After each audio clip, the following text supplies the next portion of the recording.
کھاؤں کہاں چھوڑ کے صدقہ تیرا، اور تیرے قدموں میں جو ہے غیر کا منہ کیا دیکھے، کون نظروں پہ چڑھے دیکھ کے تلوا تیرا۔ کہنے لگے حضور میں نے نہیں جانا، میں یہیں رہوں گا۔ چچا اور باپ نے دیکھا تو کہنے لگے بیٹا تو غلامی چھوڑ کے نہیں جائے گا، تو ملازمت چھوڑ کے بادشاہی میں نہیں جائے گا۔ تو آپ کے والد کو آپ فرمانے لگے ابا جی ذرا 2 گھڑیاں یہاں رہ کے تو دیکھیں، یہاں 2 گھڑیاں رہ کے تو دیکھیں۔ فرمایا یہاں ملازموں کا وہ اعزاز ہے جو شہزادوں کا ہوا کرتا ہے، یہاں خادموں کی وہ عزت ہے۔ اور پتہ پھر ان کو مقام کیا ملا، یہ واحد شعبیاں جن کا نام اللہ نے قرآن پاک میں بیان فرمایا ہے، نام اللہ نے قرآن مجید میں بیان فرمایا۔ حضور کا اپنے غلاموں کے ساتھ جو تعلق تھا، اپنے ملازموں کے ساتھ جو رشتہ تھا، بڑا آدمی آتا ہے نا، بڑا آدمی تو لوگوں کی سانس سوکھ جاتے ہیں، اٹھ کے ملتے ہیں، بڑا کچھ کرتے ہیں۔ مزدور آتا ہے تو لوگ اوئے کہہ کے پکارتے ہیں، ان کو خبر ہی نہیں کہ اس شخص کا اعزاز کتنا ہے۔ حضرت انس بن مالک رضی اللہ تعالیٰ عنہ فرماتے ہیں میں چھوٹا سا تھا، میری اماں مجھے حضور کے گھر چھوڑ گئی، میں نے 10 سال نوکری کی نبی پاک کی۔ کتنے سال بولیے؟ 12ویں دن لوگ کہتے ہیں بس بھائی ختم ہو گیا، اب فرینکنس ہو گئی ہے، اب جو مرضی تیرے ساتھ کریں گے۔ 10 سال نوکری کی میں نے، لیکن جناب انس فرماتے ہیں نبی پاک نے کبھی مجھے اف تک بھی نہیں کہا تھا، اف تک بھی نہیں کہا تھا، اف تک بھی۔ حضور نے بھیجا جاؤ فلاں آدمی کو بلا کر کے لاؤ۔ حضرت انس بن مالک رضی اللہ تعالیٰ عنہ فرماتے ہیں میں بلانے گیا، بچہ تھا چھوٹا سا، رستے میں بچے کھیل رہے تھے تو میں ان کے ساتھ کھیلنے لگا، محو ہو گیا، مجھے پتہ ہی نہ چلا وقت کا۔ حضور نے جب مجھے بھیجا تو فرمایا جلدی جانا اور جلدی آنا، اب مجھے خبر ہی نہیں، بڑی دیر ہو گئی۔ حضور وہاں انتظار کر کر کے خود تشریف لائے۔ کہتے جب نبی پاک آئے تو میں بچوں کے ساتھ کھیل رہا تھا، حضور نے جب مجھے کھیلتے ہوئے دیکھا، میری اچانک نظر پڑی تو میرے ہوش اڑ گئے۔ حضور نے تو کہا تھا جلدی آنا، اور میں یہاں کھیلنے لگا، یہاں اتنا الجھا کہ مجھے خیال نہیں رہا کس کام آیا ہوں۔ حضرت انس فرماتے ہیں میں ڈرنے لگا، جیسے جیسے حضور قریب آتے میری ٹانگیں کانپتی۔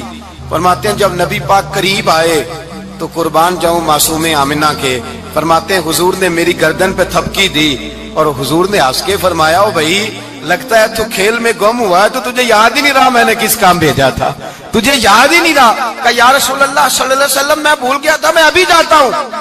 کیا انداز ہے، کیا شفقت ہے، کیا رنگ ہے۔ حضور میں ابھی گیا اور ابھی آیا۔ نبی پاک نے فرمایا نہیں یار تو کھیل میں خود ہی چلا جاتا، تو کھیل یہاں میں خود جاتا۔ یہ اعزاز، یہ فضیلت، یہ درجہ کس نے ذروں کو اٹھایا اور صحرا کر دیا، یہ کس نے قطروں کو ملایا اور دریا کر دیا، یہ کس کی حکمت نے یتیموں کو کیا در یتیم اور غلاموں کو دنیا بھر کا مولا کر دیا، یہ کس نے اتنا۔ میرے بھائی مزدور کو حضور نے اعزاز دیا، نبی پاک اپنے ہاتھ سے کام کرنے والے کے ساتھ اس نے سلوک کرتے، محبت کرتے، پیار کرتے۔ ایک بوڑھی اماں تھی جو مسجد میں جھاڑو دینے کی مزدوری کرتی تھی۔ کیا کام کرتی تھی؟ دعا کریں اللہ ہم سب کو مسجد کی صفائی کی توفیق عطا فرمائے۔ بوڑھی اماں تھی، مسجد کی صفائی کرتی تھی، نوکری کرتی تھی، بیمار ہو گئی، بخاری شریف میں موجود ہے۔ اللہ کے محبوب صلی اللہ علیہ وسلم روز تیمارداری کرنے جاتے۔ ایک وقت ایسا آیا کہ دن میں 2 مرتبہ حضور تیمارداری کرنے جاتے۔ ایک شام نبی پاک نے فرمایا اس کا انتقال ہو جائے تو مجھے اطلاع کرنا۔ صحابہ کہتے ہیں رات کے وقت ان کا انتقال ہوا، ٹھنڈ کا موسم تھا، ہم نے حضور کو تکلیف دینا مناسب نہ سمجھا، ہم نے دفن کر دیا۔ سویرے اللہ کے حبیب نے پوچھا تم نے مجھے اطلاع کیوں نہیں دی؟ حضور سردی بڑی تھی۔ کون جاتا ہے مزدوروں کے جنازوں میں؟ کون جاتا ہے مزدوروں کے جنازے میں؟ یہاں تو اب جنازے بھی سیاسی ہو گئے ہیں، اب تو کوئی بہت بڑا امیر آدمی فوت ہو جائے تو وہاں رش ہوتا ہے، وہاں رش ہوتا ہے، غریبوں کا تو جنازہ بھی کوئی نہیں پڑتا۔ حضرت جناب سیدنا ابو ہریرہ رضی اللہ تعالیٰ عنہ فرماتے ہیں حضور نے فرمایا مجھے اطلاع کیوں نہیں دی؟ تمہیں اس کے اعزاز کا نہیں پتا؟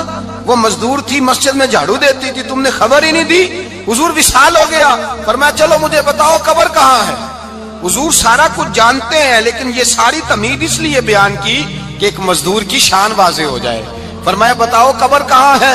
صحابہ کہتے ہیں ہم قبر پہ لے گئے تو میرے نبی نے فرمایا صفے بناؤ میں دوبارہ جنازہ پڑھاؤں گا۔ میں دوبارہ جنازہ نہیں ہو سکتا، اس وقت ہو سکتا ہے جب وارث نے نہ پڑھاؤ، پھر دوسرا جنازہ جائز ہے۔ وارث نہ پڑھے تو اس سے پہلے 20 جنازے بھی ہو جائیں تو جب وارث پڑھ لے پھر دوسرا جنازہ نہیں ہو سکتا۔ حضور نے دوسرا جنازہ اس لیے پڑھا ہے کہ حضور اپنی ساری امت کے وارث ہیں، نبی پاک ساری امت کے وارث ہیں۔ فرمایا پر بناؤ صفے، میں جنازہ پڑھاتا ہوں۔ مزدور کو اعزاز دیا، پیار کیا۔ حضرت عبد الرحمن ابن عوف رضی اللہ تعالیٰ عنہ فرماتے ہیں ایک دن میرا دل کیا تھا کہ میں غریب ہو جاؤں۔ کیا ہو جاؤں؟ آپ اپنے لیے دعا نہ کریں لیکن حضرت عبد الرحمن ابن عوف کے الفاظ تو دہرائیں۔ وہ کیا کہہ رہے ہیں کہ میرا دل کرتا تھا میں اللہ، ایک دن میرا، بڑے امیر آدمی تھے نا، صحابہ میں سب سے زیادہ امیر، فرمانے لگے ایک دن میرا دل کیا میں غریب ہو جاؤں، غربت پسند کر لوں۔ اصل میں غریب کو اپنی شان کا نہیں نہ پتا، اسے جس دن پتہ چل گیا کہ میں غریب کی عظمت کتنی ہے، غریب ہر وقت اپنے آپ کو کوستا ہی رہتا ہے۔ اور میں اکثر کہتا ہوں کہ یہ بڑے کا قصور نہیں کہ اس نے تجھے چھوٹا جانا ہے، یہ تیرا قصور ہے۔ تو احساس کمتری میں کیوں مبتلا ہوا؟ تو نے اپنے آپ کو چھوٹا کیوں جانا؟ تو نے اپنے آپ کو کمزور کیوں سمجھا؟ تو نے کیوں سمجھا کہ میں مزدور ہوں تو میری عزت ہی کوئی نہیں، میرا مقام کوئی نہیں؟ کیوں تو نے ایسا سمجھا اپنے لیے؟ حضرت عبد الرحمن، میرے بھائی یاد رکھیں جب غریب کو پتا چلے میری شان کیا ہے، میرے نبی پاک نے فرمایا میں غریبوں کے بیچ آیا ہوں، میں غریبوں میں رہا ہوں، میرے دائیں بائیں غریب رہتے ہیں، اور قیامت کے دن جب میں جنت میں جاؤں گا تو میرے آگے پیچھے غریب لوگ ہی ہوں گے، میں غریبوں کے ساتھ مل کے جنت میں جاؤں گا۔ حضرت عبد الرحمن ابن عوف کہتے ہیں ایک دن میرا بھی دل کیا تھا، یہ سب سے امیر تھے صحابہ میں، اور حضور نے فرمایا تو پکا جنتی ہے پر سب سے آخر میں جنت میں جائے گا، اس لیے کہ جتنا مال ہے اتنا حساب بھی تو دینا ہے نا، پکے۔ حضرت عبد الرحمن ابن عوف کہتے ہیں ایک دیہڑے دل کیا تھا کہ میں ماڑا ہوتا، میں غریب ہوتا، میں غریب ہوتا، یہ دل کیا میرا۔ کہا کس طرح؟ فرمانے لگے ایک مزدور صحابی تھے حضرت سعد انصاری نام تھا، وہ حضور سے ملنے آئے، جب انہوں نے ہاتھ ملایا نا نبی پاک سے تو حضور نے ان کا ہاتھ تھام لیا۔ غریبوں کمال کر دی میرے مصطفیٰ کریم نے، نبی پاک نے ہاتھ تھاما، حضور نے ہاتھ، آپ کو اس بات کی لذت نہیں آئی شاید، نبی پاک نے ہاتھ تھاما مزدور کا، مزدور کہتا ہے میں نے چھڑانا چاہا تو حضور نے پکڑ لیا دبا کے، اور جب تھام لیا تو میں ٹھہر گیا، میں اپنی قسمت پہ ناز کرنے لگا، حضور نے میرا ہاتھ کھولا، کہتے ہیں ہاتھ پہ چھالے تھے، جگہ جگہ چھالے بنے ہوئے تھے، تو نبی کریم صلی اللہ تعالی علیہ وآلہ وسلم نے ہاتھ کھول کے فرمایا سعد یہ کیا ہوا؟ عرض کی حضور غریب ہوں، بوڑھے ماں باپ ہیں، چھوٹے چھوٹے بچے ہیں، بہن بھائیوں کے حقوق ہیں، بیوی کے منہ میں حلال کا لقمہ دینا ہوتا ہے، یا رسول اللہ پھاوڑا لے کے، کئی لے کے، کدال لے کے، بیلچا لے کے مزدوری کرتا ہوں، میدان میں نکلتا ہوں، صبح سے گیا تھا اب آیا ہوں، ہاتھوں میں نشان پڑ گئے ہیں۔ حضرت عبد الرحمن ابن عوف فرماتے ہیں جس کے قدم چومنے کو دنیا ترسے، اس رسول نے سر مبارک جھکایا اور غریب کے ہاتھ کو چوم لیا، نبی پاک نے بوسہ دیا، اور پھر فرمایا کیا؟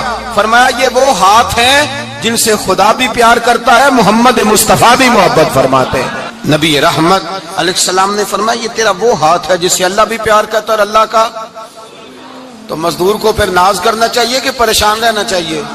بولے نا، مزدور کو ناز کرنا چاہیے نا، اس کو اپنا ہاتھ کھول کھول کے دیکھنا چاہیے، اور اسے کہنا چاہیے اللہ نے مجھے وہ ہاتھ عطا فرمایا جس سے رب بھی پیار کرتا ہے، مصطفیٰ بھی پیار کرتے ہیں، اسے تو اعزاز سمجھنا چاہیے، فضیلت جاننی چاہیے، اسے تو ناز کرنا چاہیے اللہ تبارک و تعالیٰ نے مجھے یہ اعزاز دیا ہے۔ کسان جو کھیتوں میں مزدوری کر رہا ہے، وہ مزدور جو کسی فیکٹری میں گیا ہے، رزق حلال کی تلاش میں نکلا ہے، اسے تو میرے بھائی ناز کرنا چاہیے، اسے تو خوش ہونا چاہیے کہ اللہ نے مجھے یہ فضیلت دی۔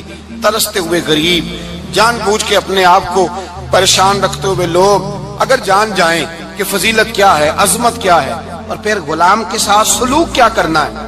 ایک یہودی کا بیٹا نبی پاک کی خدمت کرتا تھا اکثر، یہودی کا بچہ، وہ بیمار ہو گیا، روز آتا تھا، چھوٹے موٹے کام کرتا تھا، بیمار ہو گیا، حضور نے فرمایا چلو تیمارداری کرنے چلتے ہیں۔ کس کی؟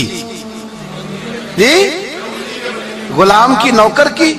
یہاں صاحب کہتے ہیں 5000 روپیہ لے جاؤ، وہ بڑے احسان کے ساتھ 5000 روپیہ لے جاؤ اور دے آنا، اور اسے کہنا سردی پوچھ رہے تھے تیرا کیا حال ہے، وہ بات ختم ہو گئی۔ حضور بنفس نفیس گئے، اور غریب کا گھر تھا، وہ یہودی باہر نکلا جس کا بیٹا بیمار تھا، تو کہتا جب دروازے پہ میں نے مسلمانوں کے نبی کو کھڑے دیکھا تو میرے پیروں تلے زمین ہی نکل گئی. میں نے کہا حضور مجھ غریب کی کٹیا میں کیسے آئے؟ پر میں تجھے پتا ہے نا تیرا بچہ میری نوکری کرتا تھا یا کبھی مار ہو گیا میں تیمارداری کرنے آیا. وہ یہودی کہتا مجھے خیال یقین ہی نہ آئے کہ میرے گھر میں حضور تو امیر حرم میں غریب بے نوا تو کجا من کجا میرے گھر میں حضور آئے. کہتے کہاں ہے ہمارا پیارا؟ حضور وہ لیٹا ہوا ہے. صحابہ کہتے ہیں نبی پاک سرانے گئے تو اس کا آخری وقت تھا, تھوڑا سا ٹائم تھا. میرے مصطفیٰ نے فرمایا تو میری نوکری کرتا تھا, آج میں تیری تیمارداری کرنے آیا ہوں. غلاموں سنو, جو رسول اللہ کی نوکری کرے آخری وقت آئے تو اللہ کے رسول پہنچ جایا کرتے ہیں, حضور پہنچ جایا کرتے ہیں. نجم کی ہے خدا آرزو ہے یہی, عاشق زار کی آبرو ہے یہی, موت کے وقت سر ان کے قدموں میں ہو, دید ہوتی رہے دم نکلتا رہے. حضور پہنچ جاتے ہیں. نبی پاک تشریف لائے, بیٹھے سرانے. حضور نے جب اپنا برف سے ٹھنڈا اور کستوری سے زیادہ خوشبو والا ہاتھ اس کے بالوں میں پھیرا, آنکھیں کھولی, حضور نے فرمایا چل کلمہ پڑھ جا, چل میرا کلمہ پڑھ جا. ساری دنیا در رسول پہ آ کے کلمہ پڑھے اور حضور اسے کلمہ پڑھانے گھر تشریف لے گئے. یہ ایک مزدور کو, ایک محنت کرنے والے کو اعزاز دیا. گھر گئے, کلمہ پڑھ لے. اس نے اپنے والد کی طرف دیکھا اور والدہ کی طرف دیکھا. ماں باپ یہودی ہیں, رونے لگے, کہنے لگے بیٹا یہ ہم سے زیادہ بڑھ کر تیرے حق میں خیر خواہ ہے, جیسے کہتے ہیں کر لے. اس نے کلمہ پڑھا اور حضور کی گود میں لوٹ پوٹ ہونے لگا. کلمہ پڑھا, روح پرواز کر گئی. شارحین کہتے ہیں جب نبی پاک وہاں سے نکلے تو حضور نے فرمایا اٹھاؤ اس کی میت کو. ماں باپ کہنے لگے کہاں لے جانا ہے؟ فرمایا ہم اپنے طریقے کے مطابق غسل کفن کریں گے, اس لیے کہ جو کلمہ پڑھ جائے پھر وہ میرا ہو جایا کرتا ہے, میرا ہو جایا کرتا ہے. بھائی یاد رکھیں, مزدور کو حضرت ربیعہ بن کعب فرماتے ہیں میں حضور کو وضو کراتا تھا, رات کا وضو میری ذمہ داری تھی, صرف ایک وضو رات کا. ہمارے ہاں تو 25 سال مزدور مزدوری کر کے چلا جاتا ہے, پر وہ مزدور ہی رہتا ہے, وہ مزدور ہے, اس کا کوئی اعزاز نہیں, کوئی اس کے لیے وہ کہتے ہیں اب بابا جی آپ کو کھانسی زیادہ آتی ہے, اپنے بیٹے کو لگا دیں, کسی اور کی ڈیوٹی لگا دیں, اب آپ کام نہیں کر سکتے. 25 سال نوکری کی, ملا کیا؟ حضرت ربیعہ کہتے ہیں میں وضو کراتا تھا رات کا. میرے نبی پاک نے فرمایا شادی کیوں نہیں کرتا؟ تو میں نے کہا یا رسول اللہ نہ میرے پاس حسن ہے, نہ پیسے ہیں, نہ کوئی کاروبار ہے, مجھے کون رشتہ دے گا؟ میرا روپ بھی نہیں تے میرا رنگ بھی نہیں, میں نے یار مناؤن دا ٹانگ بھی نہیں, کون مجھے رشتہ دے گا؟ کہتے ہیں حضور خاموش ہو گئے. دوسرا دن آیا تو میں وضو کرانے پہنچا تو نبی پاک نے فرمایا شادی کیوں نہیں کرتا؟ کہتے ہیں میں نے کہا حضور کون رشتہ دے گا؟ وہی 3 باتیں دہرائی, نہ پیسے ہیں, نہ حسن ہے, نہ کوئی کاروبار ہے, نہ مکان ہے. فرمایا حضور نے تیسرے دن پھر کہا. جب دوسرا دن ہوا نا تو حضور نے کہا, حضور خاموش ہوئے میرے جواب پر. میں نے کہا یار کتنا بیوقوف ہوں, حضور روز پوچھتے ہیں اور میں جواب ہی نہیں دیتا. کہتے ہیں تیسرے دن میں نے ارادہ کیا آج نبی پاک پوچھیں گے تو میں کہوں گا حضور جیسے دل کرتا ویسے ہی کرا دیں. کہتے ہیں تیسرے دن میں گیا, سارا وضو کرا لیا, پر نبی پاک نے پوچھا ہی نہیں. میں ارادہ کر کے گیا تھا کہ آج پوچھیں گے تو بتا دوں گا, حضور نے پوچھا ہی نہیں. فرماتے ہیں وضو مکمل ہو گیا, میں دروازے تک چلا گیا تو مصطفیٰ نے آواز دی. فرمایا واپس پلٹ نہ, میں پلٹا تو حضور نے فرمایا تو شادی کیوں نہیں کرتا؟ کہتے ہیں میں کھل کے مسکرایا. میں نے کہا محبوب تیرے کرم پہ قربان جاؤں, کیا انداز محبت ہے, حضور مہربانی کریں کرا دیں. فرمایا فلاں سردار کے پاس جا, ایک وضو کراتے ہیں, اور اعزاز حضور نے کتنا دیا, جا سردار کے پاس اور اسے جا کے کہہ کہ اللہ کے رسول فرماتے اپنی بیٹی کا نکاح تیرے ساتھ کر دے. فرماتے میں گیا, ماں باپ کو بڑی فکر ہوتی ہے بیٹیوں کی. وہ کہنے لگا میں شام کو خود نبی پاک کی بارگاہ میں آؤں گا. کہتے میں باہر نکلنے لگا تو وہ بچی پردے کی اوٹ سے بولی, کہنے لگی غلام ٹھہر جا, ابا جی آپ کو میری فکر ہے, اماں جی میری فکر ہے, میری فکر نہ کریں اور یہ نہ دیکھیں آیا کون ہے, یہ دیکھیں بھیجا کس نے ہے. آپ مجھے حوالے کریں نبی پاک کے, حضور کے حوالے کریں, اللہ رسول مجھے کبھی ضائع نہیں کریں گے. حضرت ربیعہ کہتے ہیں حضور نے میری شادی کا بندوبست کیا. حضرت بریدہ اسلمی سے کہا کہ تو اس کے لیے کھجور کی گٹھلی کے برابر سونا لا, حضرت حارثہ بن نعمان سے کہا تو اس کے لیے ایک کمرے کا اجرے کا بندوبست کر. حضرت عثمان غنی سے کہا تو نے ولیمہ کرانا اس کا. فرمایا میں تو تھوڑی نوکری کرتا تھا, مصطفیٰ نے ساری زندگی کا ہی بندوبست فرما دیا. یہ مزدور کے ساتھ حضور کا انداز ہے. پہلے میں نے شروع میں کہا کہ مزدور اس بات کو سمجھتا ہی نہیں کہ اس کا مقام کتنا, وہ اس بات کو جانتا ہی نہیں اللہ نے اسے اعزاز کتنا دیا ہے. ملت کا جوان سب سے پہلے تو کبھی کسی کی جیب کی طرف نہ دیکھے. اور یہ بات یاد رکھ لیں, درجنوں بزرگوں کے ارشادات کی روشنی میں ایک موٹی بات بیان کر رہا ہوں. توجہ ہے میری بات پر؟ جس کی توجہ دوسروں کی جیب پہ ہوتی ہے وہ رسوا ہو جاتا ہے. کاہل لوگ جو زندگی میں صرف ہاتھ پھیلانے کے عادی ہوتے ہیں, ان کے دامن میں سوائے رسوائی کے کچھ نہیں آتا, ان کے حصے میں سوائے بدنامی کے کچھ نہیں آتا. اور جو اپنی بازو کی قوت کے زور پر, اقبال کہتے ہیں اپنی دنیا آپ پیدا کر اگر زندوں میں ہے, سر آدم ہے ضمیر کن فکاں ہے زندگی. اپنے لیے خود جینا سیکھیں, ملت کے لیے کچھ کرنا سیکھیں. معاشرے کے اندر اس سے ادھار پکڑ کے اس کو دے دیا تو اس سے پکڑ کے اس کو دے دیا, 2 دن اس کے پاس چلے گئے لینے تو 4 دن اس کے پاس چلے گئے. کبھی کو دوست باہر سے آ گیا تو اس کے پیچھے بھاگنے لگے, چاپلوسی کرنے لگے. 2-4 جوڑوں کی خاطر, ایک موبائل کی خاطر چھوڑیں اس دھندے سے باہر آئیں. میں نے کہا ایک پیشہ برا ہے, ایک پیشہ, اور وہ ہے ہاتھ پھیلانا. باقی کوئی پیشہ برا نہیں. 18 گھنٹے مزدوری کرو, نکلو باہر, نکلو میدان میں آؤ, جدوجہد کرو, مزدوری کرو جب تیرا ہاتھ مزدوری تک جائے. اور یاد رکھو رزق حلال کھانا ہے اور رزق حلال ہی کھلانا ہے. یہ وقار ہے, رزق حلال مومن کا وقار ہے. جو لوگ لقمہ حرام کھاتے ہیں وہ اپنا وجود کھو بیٹھتے ہیں, روحانی طاقتیں کھو بیٹھتے ہیں. میرے اعلیٰ حضرت رحمت اللہ علیہ فرماتے ہیں جس کا نماز میں دل نہ لگے, جس کا مسجد جانے کو دل نہ کرے, جس کا عبادت پہ توجہ نہ ہو, جس کا دین کی طرف رغبت نہ ہو, اسے غور کرنا چاہیے کہ اس کا کہیں رزق میں لقمہ حرام تو شامل نہیں ہو گیا. فرمایا جب لقمہ حرام شامل ہوتا ہے تو اللہ تبارک و تعالی معرفت کا نور چھین لیتا ہے, پھر انسان کی زبان سے تاثیر چلی جاتی, پھر اس سے سجدوں کی جو کیفیت ہوتی ہے وہ روٹ جاتی ہے, درود و سلام کے ذائقے نصیب نہیں ہوتے. میرے مصطفیٰ کریم صلی اللہ علیہ وسلم گزر رہے تھے, ایک آدمی دعا مانگ رہا تھا, یا رب یا رب یا رب یا رب کہہ رہا تھا. نبی پاک نے فرمایا یہ قیامت تک بھی دعا مانگے تو اس کی قبول نہیں ہوگی. صحابہ نے کہا حضور آپ تو رحمت للعالمین ہیں اور آپ فرما رہے ہیں اس کی دعا قبول نہیں ہوگی. نبی پاک نے فرمایا اس لیے قبول نہیں ہوگی کہ جو کپڑے پہنے ہیں وہ بھی حرام پیسوں کے ہیں, اور جو اس نے کھایا ہے وہ بھی حرام پیسوں کا ہے, اور جو پیا ہے وہ بھی حرام پیسوں کا ہے. کیسے اس کی التجا اس کی بارگاہ میں قبول ہوگی جب یہ لباس سے لے کر خوراک تک اور خوراک سے لے کر مشروب تک ہر چیز ناجائز پیسے. تو معرفت کا حسن کیسے پیدا ہوگا, فجر میں آنکھ کیسے کھلے گی, قرآن پاک کی طرف دل کیسے جائے جب تیرے اندر رزق حلال جاتا ہے. حضرت بایزید بستامی فرماتے ہیں تو محنت کر کے حلال کی روٹی کھا, وہ تیرے وجود کے اندر جا کے نور بن جائے گی, اور ایسا نور بنے گی کہ وہ روٹی تجھے صبح خود جگا کے بیدار کرا کے اللہ کی بارگاہ میں جھکا دے گی. رزق حلال کھائیں, محنت کریں, جدوجہد کریں. حاتم طائی بہت بڑا سخی تھا. کسی شخص نے ایک دن حاتم طائی سے پوچھا کہ تو نے کبھی اپنے سے بھی بڑا سخی دیکھا ہے؟ کہنے لگا ہاں میں نے اپنے شہر کا ایک بابا دیکھا تو مجھ سے بھی زیادہ سخی ہے, مجھ سے بھی زیادہ سخی, مجھ سے بھی زیادہ تھا, تجھ سے زیادہ. کہنے لگے میں نے سارے شہر کی دعوت پکائی, چھوٹے بڑے امیر غریب سارے آئے, دعوت پکائی سارے شہر کی, سب لوگ آئے, ہر آدمی کو میں نے بلایا, علماء کو, ادیبوں کو, شاعروں کو, تاجروں کو, صنعت کاروں کو, سب کو دعوت دی. میں نے سوچا کہ ذرا دیکھوں تو صحیح پلٹ کے کوئی رہ تو نہیں گیا جو آیا نہ ہو. چہرے پہ میں نے نقاب ڈالا اور میں باہر نکلا. ایک ضعیف بزرگ لکڑ آ رہا, جنگل میں لکڑیاں کاٹ رہا ہے. میں اس کے پاس گیا تو میں نے کہا بابا تجھے نہیں پتا آج حاتم طائی کی دعوت ہے, تو نہیں گیا؟ کہنے لگا بیٹا مجھے خبر آئی تھی, اطلاع ملی تھی, پر میں نہیں گیا. تو کیوں نہیں گیا؟ کہنے لگے مجھے ہاتھ کی کمائی کر کے کھانے کا چسکا لگ گیا ہے, مزہ لگ گیا ہے ہاتھ کی کمائی کھانے کا.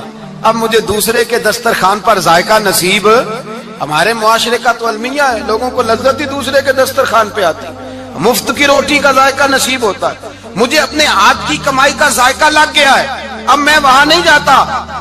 کہتے میں پلٹنے لگا تو بابے نے بلایا, کہنے لگا ادھر آ یار. میں گیا تو اس نے 5 آنے نکالے. کہنے لگا حاتم تائی کا جو بندہ لنگر پکانے والا ہوا نا، یہ 5 آنے اسے دے دینا، حاتم تائی کو ضرورت نہیں میرے پیسوں، تو بڑا امیر آدمی ہے، یہ اس کو دے دینا 5 آنے لنگر والے کو، اور اس کو کہنا بڑے بڑے نیک لوگ آئے ہیں دعوت میں، 5 آنے میرے بھی شامل کر لیں، اور میرے ہاتھ کی کمائی چلو میری بھی روٹی کوئی کھا لے گا، کوئی اچھا آدمی میرے حصے کے میرے دیے ہوئے پیسوں سے لقمہ کھا لے گا تو اجر مل جائے گا۔ حاتم تائی کہتے ہیں میں نے کھینچ کے نقاب اتارا اور بابے کو کہا یار سینے سے لگ جا، میں تو مالدار ہو کے سخی ہوں، تو غریب ہو کے بڑا سخی ہے، تو غریب ہو کے بڑا سخی ہے، تیرے اندر اتنی خودداری عزت نفس۔ میرے بھائی جس کا ہاتھ پھیلا ہوا ہے اس کا سمٹے گا نہیں، جس کا ہاتھ پھیلا ہوا ہے اس کا سمٹے گا نہیں۔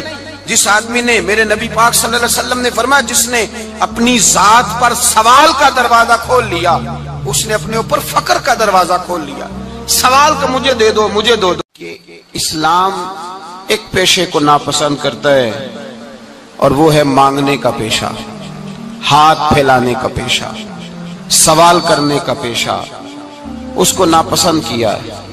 باقی تو میرے حبیب پاک سید عالم صلی اللہ علیہ وسلم نے فرمایا اگر تو محنت کر کے روزی کماتا ہے تو پھر تو معمولی آدمی نہیں، پھر تو اللہ کا محبوب بن گیا ہے، پھر تو محبوب الہی ہو گیا ہے، پھر تو اللہ تبارک و تعالیٰ تجھ سے محبت فرماتا ہے۔ اگر تو محنت کرتا ہے، مشقت کرتا ہے، آگے بڑھتا ہے، روزگار کے لیے نکلتا ہے، پھر تو اللہ کا محبوب ہے۔ نبی کریم علیہ السلام نے مزدور کو جو سب سے بڑا درجہ عطا فرمایا، سب سے بڑا مقام عطا فرمایا، وہ یہ ہے، کسی صحابی نے پوچھا یا رسول اللہ صلی اللہ علیہ وسلم سب سے اچھا کھانا کون سا ہے؟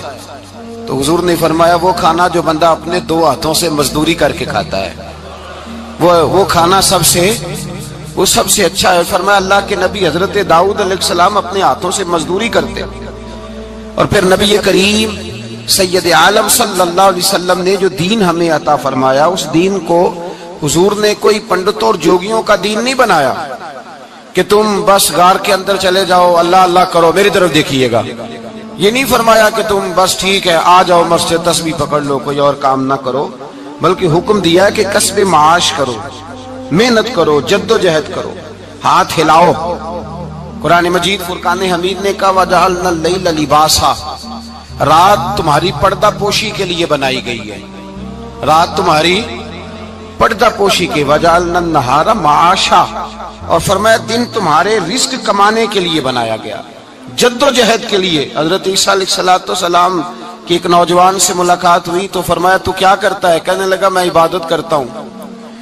تو فرمایا کھاتا کہاں سے ہے؟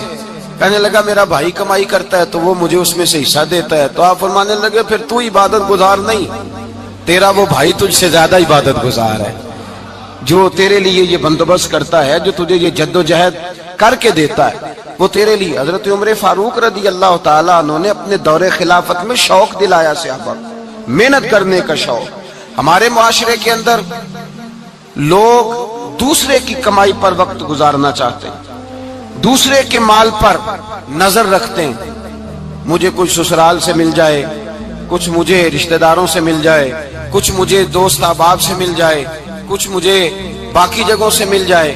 لوگ مختلف جگہوں پہ نظر رکھتے ہیں اور مختلف ہیلوں اور بہانوں کے ساتھ دوسرے کا مال ہڑپ کرنے کی کوشش کرتے ہیں۔ میرے حبیب کریم علیہ السلام نے توجہ دلائی صحابہ کو، مزاج عطا فرمایا۔ نبی پاک صلی اللہ تعالیٰ علیہ وآلہ وسلم نے ارشاد فرمایا، حضرت عمر کی بات کر رہا تھا پہلے اس کو مکمل کروں، جناب عمر فاروق رضی اللہ تعالیٰ عنہ نے شوق دلایا صحابہ کو۔ تو ایک دن آپ گزر رہے تھے تو ایک صحابی وہ درخت لگا رہے تھے، اپنے ہاتھ سے درخت لگا رہے تھے۔ تو حضرت عمر فاروق رضی اللہ تعالیٰ عنہ نے دیکھا تو دیکھ کر فرمانے لگے تجھے مبارک ہو، تجھے فرمایا اللہ تبارک و تعالیٰ تیری عزت بھی بڑھا دے گا اور تیری محتاجی بھی دور فرما دے گا، اس لیے کہ تو محنت کر رہا ہے، تو جد و جہد کر رہا ہے، تو اپنے ہاتھ سے کوشش کر رہا ہے، اللہ تبارک و تعالیٰ تیرا رزق بھی بڑھا دے گا اور اللہ تیری عزت میں بھی اضافہ کرے گا۔ نبی کریم علیہ السلام نے فرمایا عدل کرنے والے بادشاہ کے ساتھ جو آدمی جہاد کے لیے نکلے اس کا دین میں سب سے بڑا درجہ ہے، عدل کرنے والے حکمران کے ساتھ جو جہاد کے لیے نکلے اس کا سب سے بڑا درجہ ہے۔ فرمایا میرا وہ غلام جو صبح سے لے کر شام تک ایک دن رزق حلال کے لیے محنت کرتا ہے، فرمایا ایک پورا سال عدل کرنے والے بادشاہ کے ساتھ جہاد کرنے سے اللہ ایک دیہڑی لگانے والے مزدور کو زیادہ ثواب عطا فرمائے گا، اللہ اسے زیادہ اجر دے گا، اس لیے کہ وہ جد و جہد کر رہا ہے، وہ کوشش کر رہا ہے، میدان عمل میں نکلا ہوا ہے۔ مزدور کو ایک تو کاہلی بڑی ہے، ہر چوتھا نوجوان جس کو ہم دیکھتے ہیں اس کو پوچھتے تو کیا کرتا ہے، تو کاغذ جمع کرائے باہر جانے کے لیے، تو سالوں بیت گئے، بس وہ نہ کاغذ نکلے نہ صاحب باہر گئے۔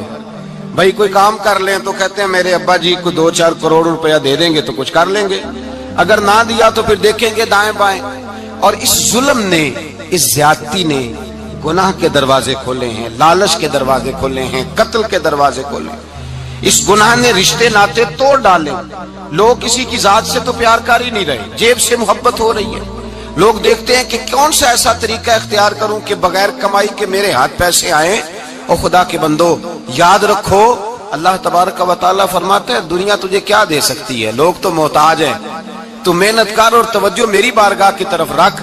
حضرت عمر فاروق فرماتے ہیں مصطفیٰ کریم صلی اللہ علیہ وسلم نے فرمایا جو توجہ اللہ کی جانب رکھے اور کوشش کے لیے نکل کھڑا ہو، اس طرح پرندہ سویرے بھوکا جاتا ہے، شام کو پیٹ بھر کے آتا ہے، اللہ اس بندے کو بھی پیٹ بھر کے روزی عطا فرمائے گا۔ حضرت حسن بصری رحمت اللہ علیہ تشریف فرماتے تو ایک نوجوان آیا، اس نوجوان نے کہا حضرت آج کے بعد میں نے فکر نہیں کرنی کام کاج کی، میں نے نہیں کوئی بھی توجہ کرنی کمانا کیسے ہے کھانا کیسے ہے، میری فکریں دور ہو گئیں۔ فرمایا کیا ہوا؟ کہنے لگا میں آج جنگل میں مزدوری ڈھونڈنے گیا تھا تو میں نے ایک عجیب انداز دیکھا ہے، ایک شیر نے شکار کیا، اس نے کچھ خود کھایا، کچھ اس نے بانٹا، کچھ تھوڑا سا شکار لے کے وہ گیا، پہاڑ کی چوٹی پر ایک لومڑی بیٹھی تھی، وہ لومڑی دونوں ٹانگوں سے معذور بھی تھی، آنکھوں سے اندھی بھی تھی، اس شیر نے جا کے اس کے منہ کے اندر وہ شکار ڈالا ہے اور لومڑی نے کھایا ہے۔ کہنے لگا جو رب اندھی اور لنگڑی لومڑی کو پہاڑ پر رزق دے سکتا ہے مجھے بھی دے دے گا، میں نے کوئی کام نہیں کرنا۔ تو حضرت حسن بصری رحمت اللہ علیہ فرمانے لگے کتنی چیزیں دیکھی تو نے، ایک شیر اور ایک لومڑی۔ فرمانے لگے تو نے لومڑی بننے کا پروگرام بنایا، شیر بننے کا کیوں نہیں بنایا؟ تو شیر بننا، خود بھی کھا دوسروں کو بھی کھلا، تو نے لومڑی بننے کا پروگرام بنایا ہے۔ مزدوروں گویا حضرت حسن بصری فرما رہے ہیں کہ مزدور لومڑی نہیں ہوتا، مزدور تو شیر ہوتا ہے، مزدور تو یہ تو شیر ہوتا ہے، شیر۔ اس کا مالک جو جس نے اس کو دیہڑی پہ رکھا ہے وہ بھی مزدور کی کمائی کھا رہا ہوتا ہے، وہ بھی مزدور کی، تو مزدور تو شیر ہے۔ انہیں سر جھکا کے نہیں جینا چاہیے، انہیں سر اٹھا کے جینا چاہیے۔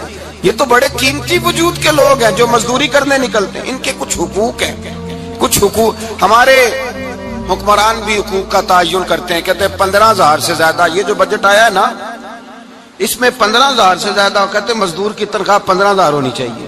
کتنی جی 15,000 سے کون سا گھر چلتا ہے؟ ویسے مولویوں کی بھی اتنی ہے، اور میرے خیال ہے کم مولویوں کی 15,000 ہے، 10 کے قریب ہی ہے، اور اس کو بھی کہتے ہیں کہ تو بڑا کھاتا ہے، ارادہ ہے عید کے بعد تجھے چھٹی کرا دی جائے، بڑے خرچے ہیں تیرے مولوی۔ 15,000 روپیہ تنخواہ مزدور کی، گزارا ہوتا ہے؟ آؤ میں تمہیں وہ اس بارگاہ پہ لے جاؤں جس نے سب کو شان عطا فرمائی ہے۔ حضرت ابوبکر صدیق رضی اللہ تعالیٰ عنہ خلیفۃ المسلمین بنے، خلیفہ بنے تو سویرے جس رات خلیفہ بنے سویرے سر پہ ٹوکری رکھی، منڈی کی طرف جا رہے ہیں۔